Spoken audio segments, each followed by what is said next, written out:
अस्सलाम वालेकुम दोस्तों। गुलन जो दुकान।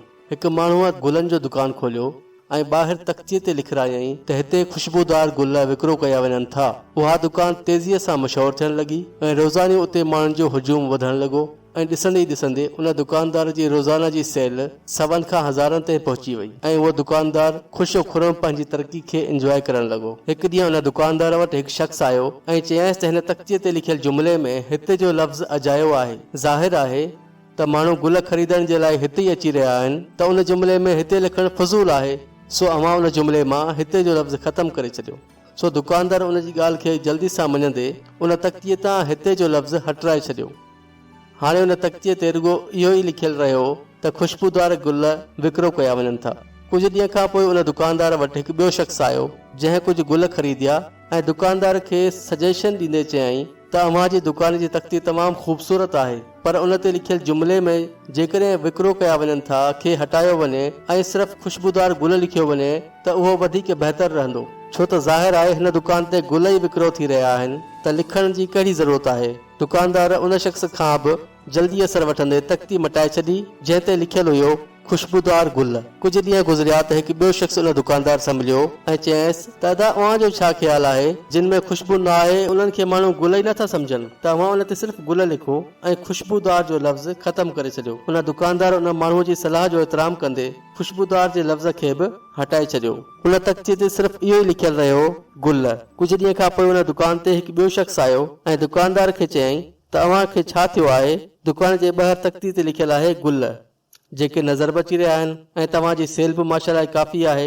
अव्हां खे त तख़्तीअ या बोर्ड जी ज़रूरत ई न आहे। उन साहब सोचियो त ॻाल्हि त सही थो करे, छो त गुल त ॾिसण में ई अची रहिया आहिनि ऐं सभिनी खे ख़बर बि आहे त असांजे दुकान ते गुल रखियल आहिनि। उन दुकानदार उहो बोर्ड या तख़्ती उतां हटाए छॾी। कुझु वक़्त खां पोइ उन दुकानदार जो कारोबार जेको बहितरीन तरीक़े सां हली रहियो हुयो, सेल बि बहितरीन हुई, हाणे उहा आहिस्ते आहिस्ते घटिजण लॻी ऐं कस्टमर्स जो अचणु वञणु तमामु घटिजी वियो। हिकु ॾींहुं उहो दुकानदार दुकान जी सेल खे मद्देनज़र रखी तमामु घणो फ़िक्रमंद हुयो ऐं पंहिंजे हिकु दोस्त खे जेको मार्केटिंग जो तजुर्बो रखंदो हुयो खेसि दावत ॾिनई उन सलाह लाइ त पहिरें मुंहिंजे दुकान जी सेल हज़ारनि में हुई, हाणे सवनि में त छा रुपयनि में बि न रही आहे।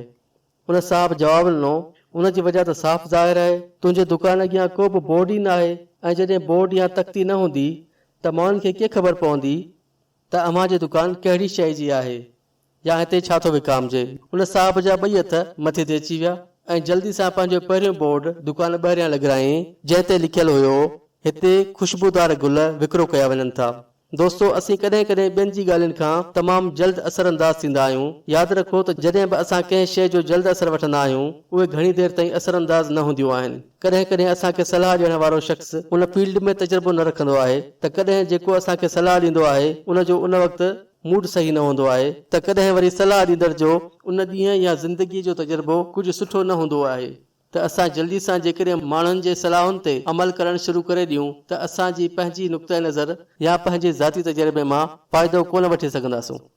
जल्दबाज़ीअ में कंहिंजी ॻाल्हि खां असर अंदाज़ थियणु उन लाइ बि न खपे त कंहिं वक़्तु माण्हू कुझु ख़ासि वजह सां उहे अव्हां खे उहा सलाह ॾेई रहिया हूंदा आहिनि। मिसाल तौरु अगरि को बुखायल आहे त उन जी सलाह अलॻि हूंदी ऐं अगरि को उन ॾींहुं कामयाबी हासिल करे आयो आहे त उन जी सलाह या मशवरो अलॻि हूंदो। जेकॾहिं अव्हां खे यकीन न अचे तव्हां हिकु ई सवाल केतिरनि ई माण्हुनि खां करे ॾिसो, हर इंसान जो जवाबु या सलाह मुख़्तलिफ़ हूंदी।